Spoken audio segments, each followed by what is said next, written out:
प्रतिऋचि विधान पूज रही है।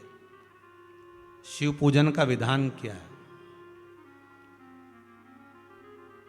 पुलस्त बाबा ने कहा, जिस दिन मन में श्रद्धा और विश्वास दोनों प्रबल हो जाए, शंकर भगवान की जैसी मर्जी पड़े वैसी पूजन कर देना।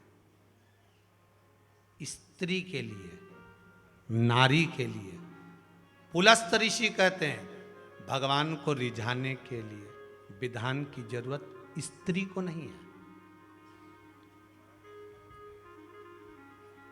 क्योंकि ये तो परमानेंट लाड़ी है, परमानेंट दुल्हन है। ये जो 24 घंटे के लिए बने ना, 8 दिन के लिए, विधान उनको चाहिए, नारी को विधान नहीं। आप तो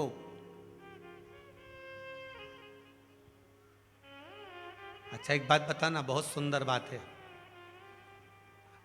थोड़ा विचार कर कर बताना। आपकी गोद में छोटा सा बच्चा है, उसने गंदगी कर दी,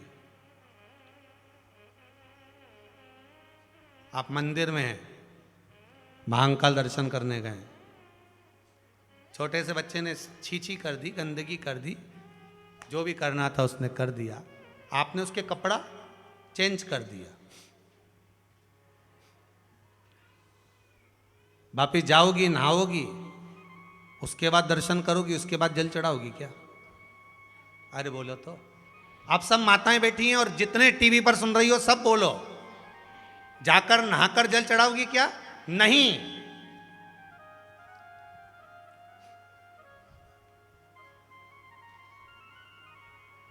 क्यों?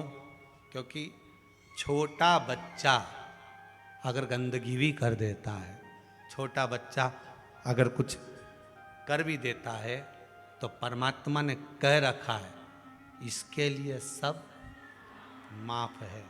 उसी तरह आप बच्चा काम, लोभ, आसक्ति, तृष्णा, वासना से दूर है, जब तक वो माया में नहीं पड़ा। हाँ, उसके बाद बड़ा हो गया और उसने गंदगी करी तो आपको फिर आप स्नान करना पड़ेगा, पर जब तक वो गोदी में है, वो कुछ भी करता है, उसका कोई दोष नहीं है।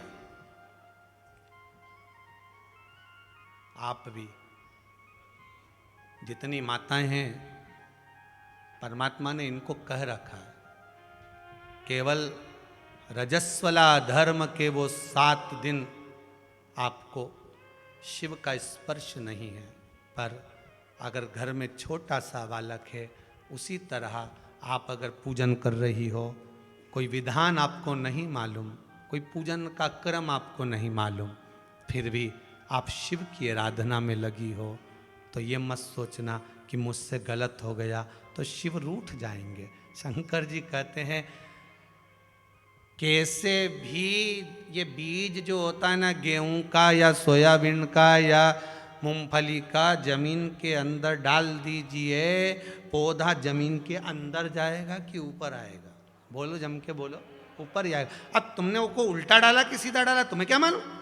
तुमने तो बस भाव से भगवान का भजन कर लिया, भाव से शिव को जल चढ़ा दिया, उसके बाद मतलब तुमने बीज बो दिया, अब ये नीचे नहीं जाएगा, इसका फल तुमको मिलेगा जरूर, उसमें कोई दोष नहीं माना जाएगा, उसमें तो शंकर स्वीकार करे।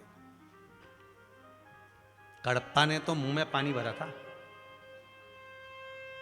कड़प्पा ने मुंह में पानी भरा था और जाकर शिव जी पर थूका, मांस लाया, शिव जी को भोग लगाया, जूते से सब साफ कर दिया, फिर भी शंकर भगवान प्रकट हो गए, प्रसन्न हो गए,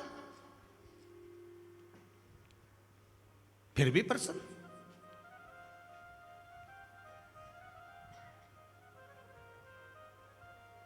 अब कई लोग कह देते तुम्हारे ऊपर देवता का अपराध है, तुमने कुल देवी की पूजन नहीं करी, तुमने देवी का ऐसा अपमान कर दिया, इसलिए तुम दुखी हो।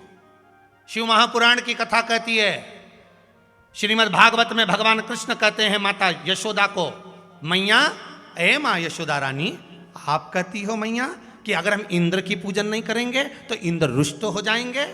मां, अगर देवता रुष्ट होते हैं तो वो देवता कभी नहीं होते। फिर तो वो दानव ही हो गए ना। माँ भगवान कृष्ण करे मैया यशोदा से गोवर्धन नाथ जी का पूजन करने चलो। अगर हम देवता इंद्र का पूजन